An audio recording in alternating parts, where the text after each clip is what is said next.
Welcome back, everyone. Today we're diving deep into, well, On War, Clausewitz's masterpiece. But specifically, we're zeroing in on Chapter 12 of Book 6, Defensive Positions. A classic for a reason. Right. And we know a lot of you listeners are serving right now, so Absolutely, this one's for you. even if we're over here, just armchair strategists. Still good stuff to unpack. Exactly. Okay. So how about we learn with you all?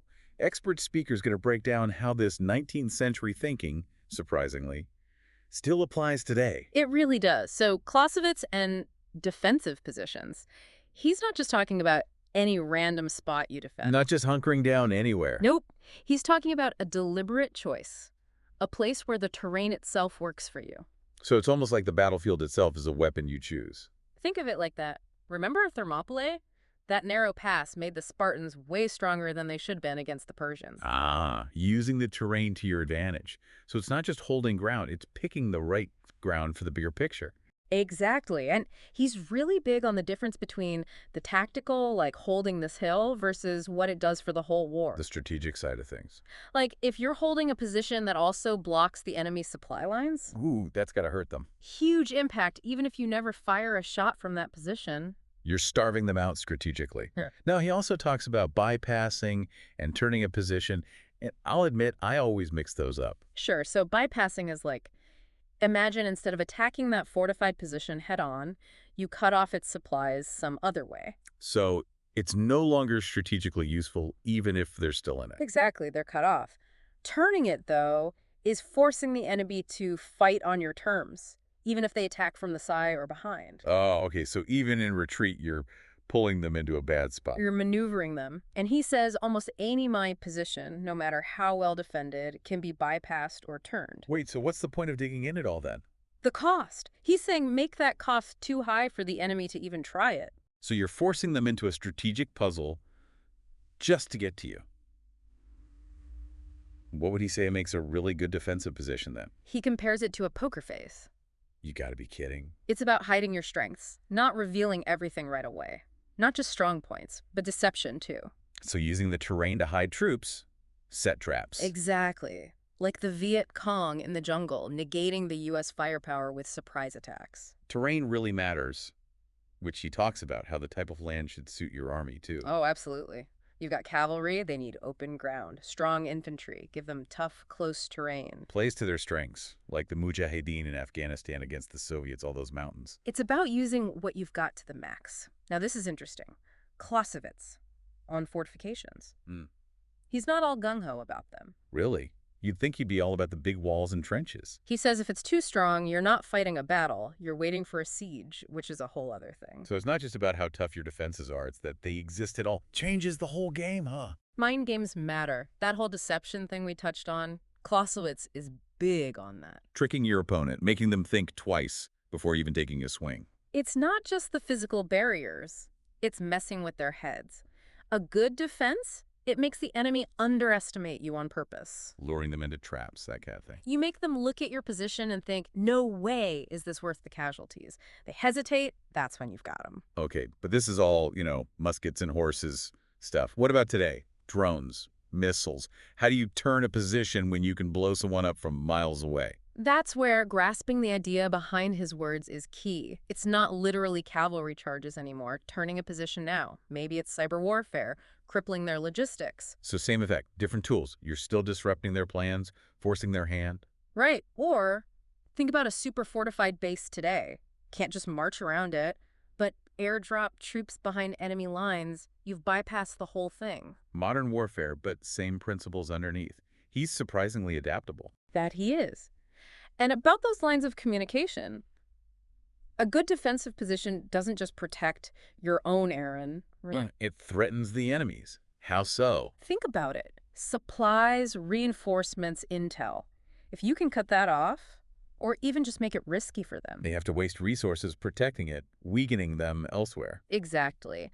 And the way your position relates to those lines matters too. Imagine your only retreat is one road behind you, enemy breaks through. You're bottled up, sitting ducks. But multiple escape routes, or even retreating at an angle. Suddenly you've got options, maybe even a chance to counterattack as they advance. Always have an escape route. Or three. Like chess. He wasn't about just sitting pretty on defense, options, initiative, even when you're the one being attacked. So you got to be thinking several moves ahead. It's not just about holding this hill. It's what does that do to the enemy down the line? Bingo. Maybe that hill's a tactical win, but it leaves something Hessel see important open. Or a place seems weak, but it controls a supply route. Clausewitz is all about the bigger picture. War isn't just winning battles. It's winning the goal, whatever that is. And those goals. They should guide every level of your planning, even down to which ditch you're defending. Speaking of which, he was writing centuries ago. Drones, cyber warfare. Does any of this really apply in the 21st century? $1,000,000 question. And I'm going to say, yeah, it does. Seriously, with all that tech, seems like it'd be a whole new ballgame. Tech changes, the principles stick around. Clausewitz, he wasn't obsessed with what the weapons were. It was how you think about strategy regardless. Okay, so like drones, they give you insane awareness you can hit from so far away. Which makes choosing your defensive position even more important.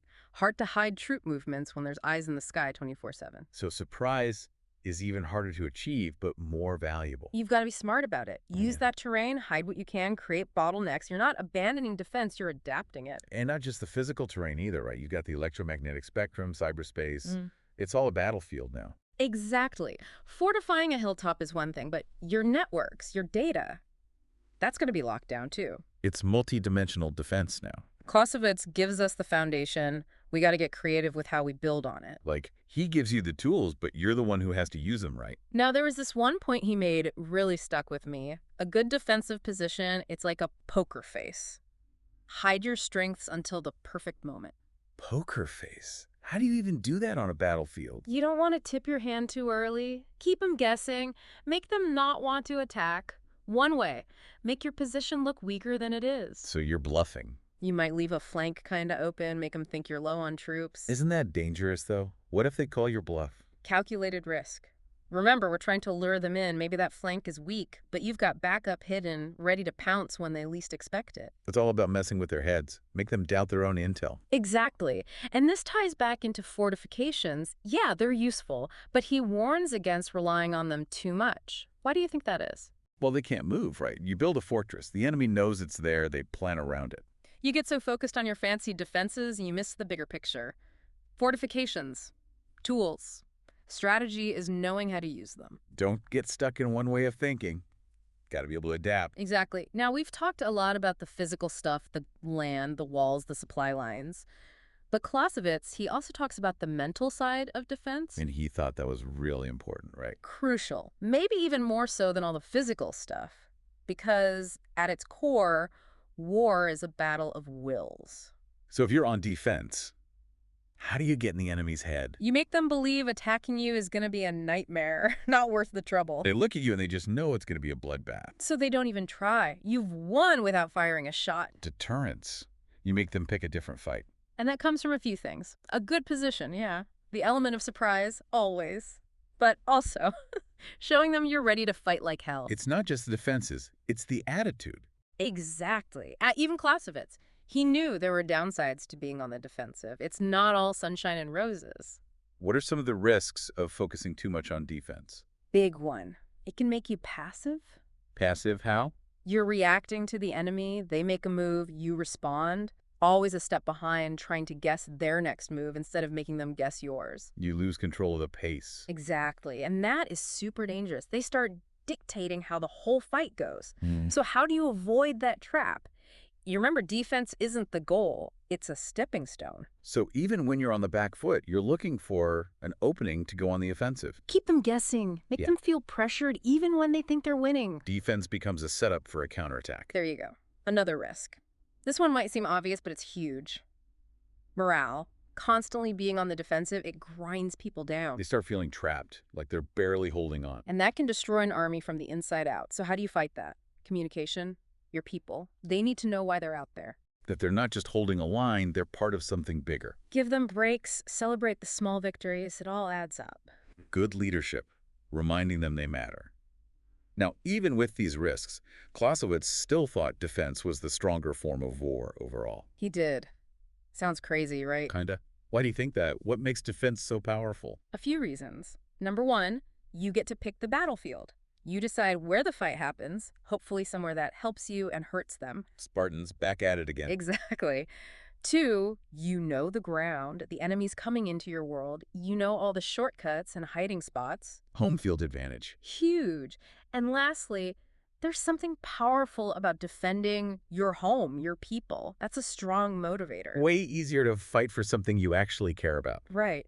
So, yeah, defense has its risks, but it also gives you a real edge if you know how to use it. It's all about balancing those risks and rewards, like you were saying. Exactly. A good commander, they see the whole board, not just the immediate threat. Man, this is blowing my mind. Clausewitz is something else. It's like he's saying, don't just build a wall that makes them trip over their own feet trying to get to it. Exactly. And it takes brain power, knowing your strengths, but the enemies too. And being ready to switch things up, you know? What worked back then might not cut it today. Stuff changes, tech changes, but the big ideas, those stick around. Always learning, always adapting. 100%. And don't be afraid to get creative. Clausewitz, some of his stuff, it throws you off at first, but that's what's great about it. Makes you think differently. So for our listeners out there, the ones actually in the field right now, what's one question Clausewitz inspired they should keep in the back of their minds? Planning an exercise or scoping out a real-world situation doesn't matter. What's the one thing to ask? Good one. I'd say, how can I use everything to my advantage? The terrain, obviously, but the tech too, whatever I've got. How the enemy thinks. Heck, even my own weaknesses, can I use those somehow? Turn the tables, even when it seems like you're stuck. It's like that poker face again. Sometimes the best defense, it's the one they never even see coming. Man, that's powerful stuff. Expert speaker, this has been incredible. Thank you so much for walking us through all this. Anytime. Love talking about this stuff. And to everyone listening, thanks for joining us on another deep dive. Hope you got something out of it, maybe a new way to look at your own work.